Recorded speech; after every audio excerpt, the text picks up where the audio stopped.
Coming up, we learn what started a high-speed chase that ended in a standoff in Waukesha County. Plus, leaders in Menominee Falls discuss what can be done about a fire truck shortage. And how many loaded guns have been seized at General Mitchell Airport in just the last 3 days. You're watching the CBS 58 News at 9 on the end.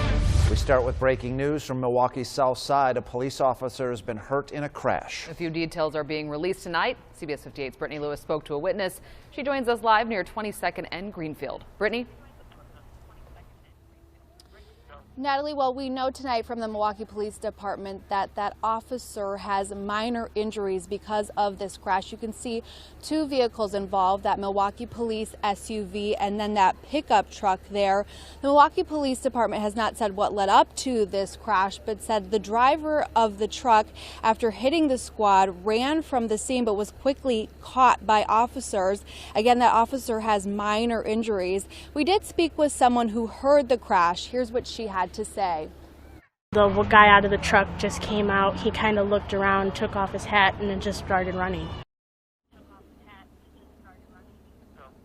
As you can see, police do have this area blocked off with crime scene tape. So if you are driving in this area, do know they have the intersection here at 22nd and Greenfield blocked off. Reporting in Milwaukee, Brittany Lewis, CBS 58 News. Brittany, thank you. And we will stay on this story all night.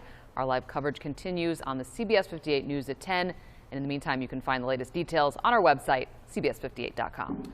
Nice weather today, but that's about to change. Rain and storms will be moving in. Let's take a live look at downtown Milwaukee.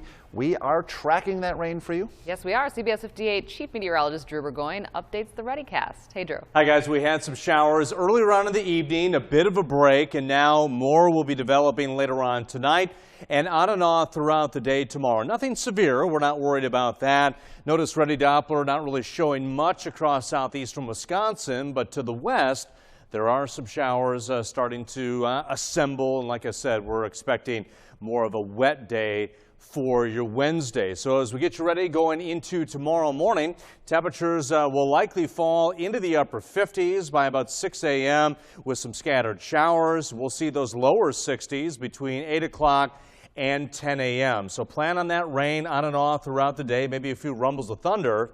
High temperatures tomorrow will be a lot cooler than today. We topped out at 80 this afternoon. Only the middle to upper 60s for tomorrow with scattered showers, like I said, not only throughout the morning into the afternoon, but continuing throughout the evening before it finally moves out just in time for your Thursday. Now, there will be a few chances for some showers for the Father's Day holiday weekend. We'll walk you through that. That's coming up in your CBS 58 Ready Weather. Drew, we'll see you then. New Berlin police say one person is dead after crashing into a church this afternoon. Happened near National and Crowbar Drive. Police say a witness saw the car crash into the Living Word Apostolic Church. The driver was taken to a nearby hospital where he later died from his injuries. He's a 36-year-old man from New Berlin. Police say the crash did cause significant damage to the church. We have some new details tonight in a Waukesha County standoff. One of the suspects charged in Waukesha County Court today. CBS 58's Mark McPherson joins us live in Oconomowoc with those details. Mark. Guys, many of us saw how that chase ended on the bridge behind me, and today we got a glimpse at just how it started and how one of the suspects turns from possible victim into a key player. This quiet nature area was the starting point for this.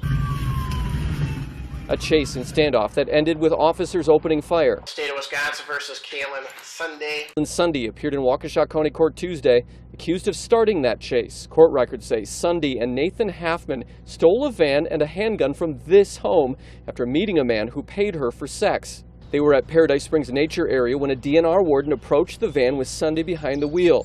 She allegedly drove off, almost hitting that warden. The chase reached speeds of 80 miles an hour, even weaving through a construction zone. Halfman allegedly hung out the window with a gun. Sunday says he fired it. Several stop sticks eventually ended that chase. He has a gun. It's gonna blow my brains out. For the next several hours, Sunday and Halfman held police at bay. At one point, allegedly saying Halfman had been shot. That was a lie. They also said there was a baby in the car. Also a lie. Sunday was telling police she was a hostage, but they suspected she was a participant. Both were eventually flushed out using gas. Halfman was shot by police. Sunday ran, and when police used a canine to subdue her, she stabbed it with what she said was an underwire to her bra. Tuesday, Sunday's lawyer said the court document is only half the story. There's more information from the state side to come out, but there's also more information from our side to come out. Sunday is facing 6 felonies. Her bail was set at $70,000 cash today. Halfman was seriously hurt in this incident. He hasn't been charged yet. Reporting live in Economowoc, Mark McPherson, CBS 58 News. Mark, thank you. And as a footnote to this story, CBS 58 would like to disclose that the DNR warden identified in the criminal complaint is the son of our news anchor, Mike Strelo. This was the second day of Isaac Barnes' trial for the fatal shooting of 13-year-old Sandra Parks. But the defendant himself put a stop to the trial. Testimony was delivered from Sandra Parks' mother, Bernice, and a responding officer about that fateful night in November. But it was testimony from a witness who the judge asked us not to name that made Barnes call it all off. Barnes pleaded guilty to 3 felonies, including reckless homicide. I just don't want certain people taking a stand when I know that they don't want to get up there, but I can admit to what I did. The Barnes could face up to 85 years in prison. He will be sentenced on August 23rd. Loaded guns have been seized at General Mitchell Airport security 2 out of the last 3 days. CBS 58's David Schuman is live from inside the concourse with why this is part of a frightening pattern. David. There is a sign right here, clear as day, yet both this morning and Sunday, passengers have tried to get through this checkpoint with guns. Thanks to X-ray screening and trained officers, that's as far as the weapons got. Business as usual moving through security at General Mitchell International Airport. Until it isn't. The passenger came through and presented a firearm that said she forgot it in her bag. She didn't know that it was in her bag. TSA managers say many of the people caught with guns believe wrongly their concealed carry permit gives them a pass. It's a little nerve-wracking knowing that someone is trying to get through on planes, especially multiple times. A loaded gun yet? Yeah. That's crazy. 10 guns have been found at MKE already this year, after 11 all of 2018. But then you look nationwide. Last year, more than 4,200 were found. Mitchell is actually one of the lowest. However, 1 gun is too much. The 2 passengers with guns this week, it's concerning, were cited by the Milwaukee County Sheriff. How can you be so stupid to take a loaded gun? I do think it's absolutely crazy, but it is really nice seeing that our security system here is working. If you do want to travel with a gun, it has to go in checked baggage, and there's paperwork to fill out with the airline declaring what you're bringing. Reporting live, David Schuman, CBS 58 News. David, thank you. A man is now charged for a reckless driving crash that killed his friend. Police say the suspect was drinking before he ran a stop sign and hit a car. It all happened near 33rd and Grant on Friday. Police say the driver, Maceo Valdivia Ramirez, and a second passenger left the scene. First responders found a third man, Eduardo Miranda Jr., dead in the back seat. Driver in the other vehicle was not hurt.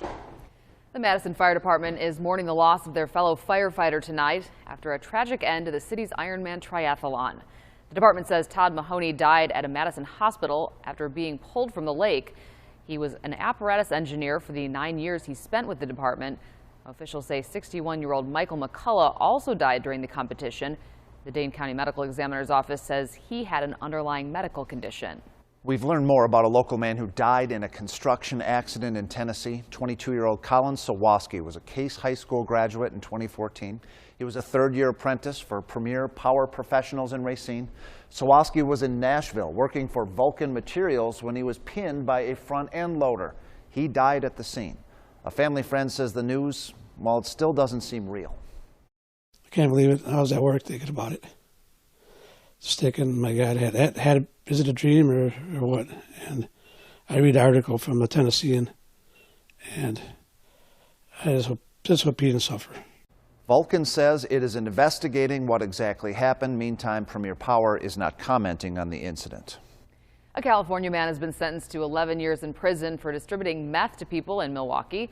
According to court documents, Perry Hicks sent meth to people he knew were in town through the mail. At least 3 times, law enforcement were able to intercept the packages. The case was investigated by the U.S. Postal Service, DEA agents, and the Milwaukee Police Department. The Dodge County Sheriff's Office currently searching for an inmate who walked away from jail today. An arrest warrant has been issued for 19-year-old Tashiana Williams Sonny. She was serving a 365-day sentence at the Dodge County Jail for resisting an officer and causing injuries. Deputies say she failed to return to jail from a pre-approved appointment. If you know where this woman is, please call police. New tonight, Kohls is closing all of its off-aisle stores. The company confirmed the closures in a statement to CBS 58. There are off-aisle stores in Wauwatosa, Brown Deer, and Waukesha. There is also a fourth location in New Jersey. The stores will close August 3rd. All employees will be offered jobs at other Kohls locations.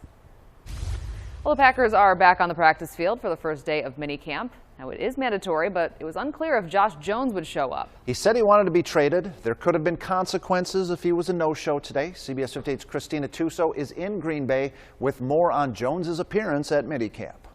Some of the Packers' biggest moves this offseason came at safety. That forces Josh Jones to do some questioning as to where he falls in the pecking order in Mike Pettine's defense. Jones, who requested a trade, was at mandatory minicamp today. Being a no-show would have cost him nearly $90,000. Now, this comes after he missed OTAs last month. He told us today that was to work with the trainer in Florida and spend some time with his daughter. But you really can't help but wonder, did he miss a vital chance to compete for a job? I guess is what. I haven't been here. Right. So what are you talking about? That's what I'm asking. Did you not just hear what I said? Why I wasn't here? Yes. All right then. And am I dealing with a hamstring? You heard that news, correct? So if I was able to practice, I would be out there because I'm here. I'm present, correct? Aren't you talking to me right now? All right then. I think it's more about what our team desire is, and right now we're kind of working through that. But he's a very talented player. He's shown that on the field at times, and so we'll kind of go along and see where it goes. We do not anticipate Jones practicing this week as he recovers from a hamstring injury. He was also asked if he planned on attending training camp should he still be on the Packers roster in July. His response, why wouldn't I be? With the Packers, Christina Tuso, CBS 58 Sports. One lucky Brewers fan will have a new vehicle thanks to the arm of Mike Moustakas. He hit a home run in the 8th inning as the Crew were taking on the Pittsburgh Pirates. His home run hit the Toyota RAV4, and that meant one random fan was going to walk away with a new car. People are seeing it and then telling other people and telling other people, and I don't think the Brewers had really announced my name yet, and people at school that, I know, we're already talking about it Monday morning, so I'm not quite sure how they found out about it. And Mark Gruber lives in Burlington and has been a Brewers season ticket holder for 15 years. If you want to get your hands on Milwaukee Admirals gear, you still have a chance. Today and tomorrow, the team hosting their annual garage sale at UWM Panther Arena. This sale features game-worn jerseys, new and game-used sticks, other game-used equipment. Admirals merch will be available at a discounted price. The first day is always really spectacular because people have been looking forward to this event since the end of the regular season, and it's something that is on their calendar every year when they come down. It's a chance to really get the best deal. Tomorrow, the sale is open to the general public from 11 in the morning to 7 at night. Well, up next, the presidential election is still more than a year away. What President Trump and Joe Biden are already saying about each other over the course of just one day.